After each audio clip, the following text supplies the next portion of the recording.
নমস্কার বন্ধুরা, কেমন আছেন সবাই? দি গ্রিন গ্রাস চ্যানেলের একটি নতুন ভিডিওতে আপনাদের সবাইকে স্বাগত জানাই। আমি আজকে প্রথমে একটি শসা গাছের পুরনো ভিডিও আপনাদের সঙ্গে শেয়ার করব। এই শসা গাছগুলির বীজ আমি জানুয়ারি মাসের শেষের দিকে কিছুটা কোকোপিটের মধ্যে বসিয়েছিলাম। আজকে ফেব্রুয়ারির 10 তারিখে দেখুন চারা গাছগুলি কিরকম বড় হয়েছে।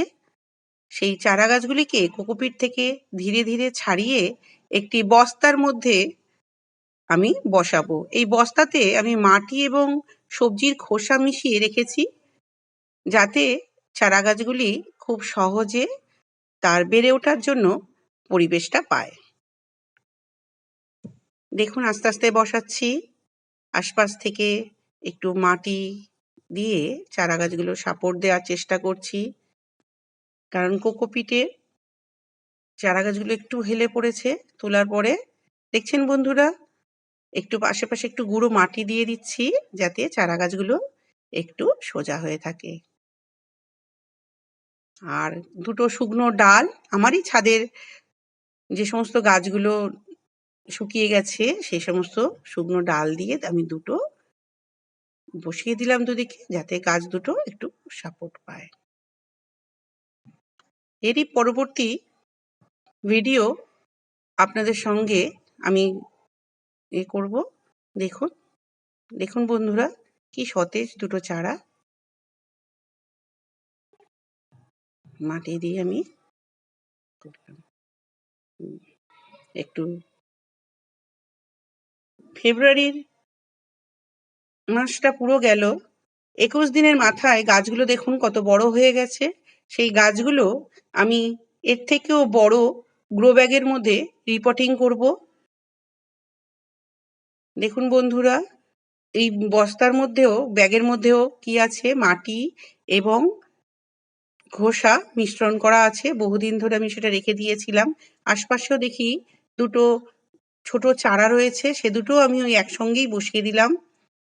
শসা গাছের চারা, তাহলে একসাথে আমার 4খানা গাছ হয়ে গেল বন্ধুরা, দুটো ছোট গাছ এবং দুটো বড় গাছ। দেখুন বন্ধুরা, আস্তে ভীষণ যত্নের সঙ্গে আমি বসিয়ে দিলাম। এবার আশপাশ থেকে একটু মাটি দিয়ে দেব। আগের গ্রো ব্যাগের মধ্যে যা ছিল সেগুলোই আমি দেব। দেখুন ওগুলো পুরো তৈরি, প্রচন্ড সার জাতীয় জিনিস এগুলো, এত উর্বর করে মাটিকে। এই খোসা, সবজির খোসা, মানে গাছ ভীষণ সতেজ থাকে। আমি বন্ধুরা বিশেষ কোনো সার ব্যবহার করি না গাছে। মাসে একবার সর্ষের খোল ভিজিয়ে দিই, একদিন রেখেই দিয়ে দিই। ওটা জলে, পুরো খোলটাই আমি জলের সঙ্গে মেশাই, বালতির জলে মিশিয়ে সেটাই আমি দিয়ে দিই। তাতেই আমার গাছ তো বেশ ভালোই হচ্ছে এবং সতেজও থাকছে।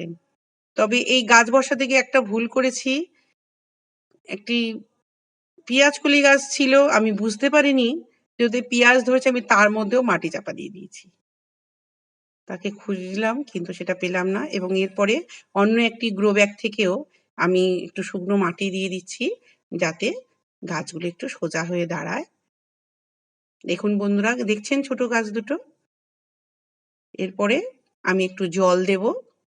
আমি জল ডিরেক্ট গাছের গোড়ায় দিই না, একটি স্পঞ্জের সাহায্যে গাছের গোড়ায় আস্তে আস্তে, যেহেতু ছোট গাছ আছে সেই জন্য আস্তে আস্তে। আর জলটা ভাবছেন কালো, আমার ওই মাটি হাতটাই আমি ওর মধ্যে ধুয়েছিলাম, সেই জলটাই ওটা। এবার চারদিকে ভালো করে গ্রো ব্যাগটা যাতে এভাবে থাকে, সোজা হয়ে বসতে পারে, সেই জন্য একটু ভালো করে ঠিক করে দিলাম যে কোনো জায়গায় যেন ফাঁকা থাকে, সেখান থেকে তাহলে জলটা পুরো বেরিয়ে যাবে। একটা শুকনো ডাল দিয়ে গাছ দুটোতে আমি একটু সাপোর্ট দিয়ে দিলাম। দেখুন, এরপরে শসা গাছের পরবর্তী আপডেট আমি আপনাদের পরের ভিডিওতে শেয়ার করব। নমস্কার।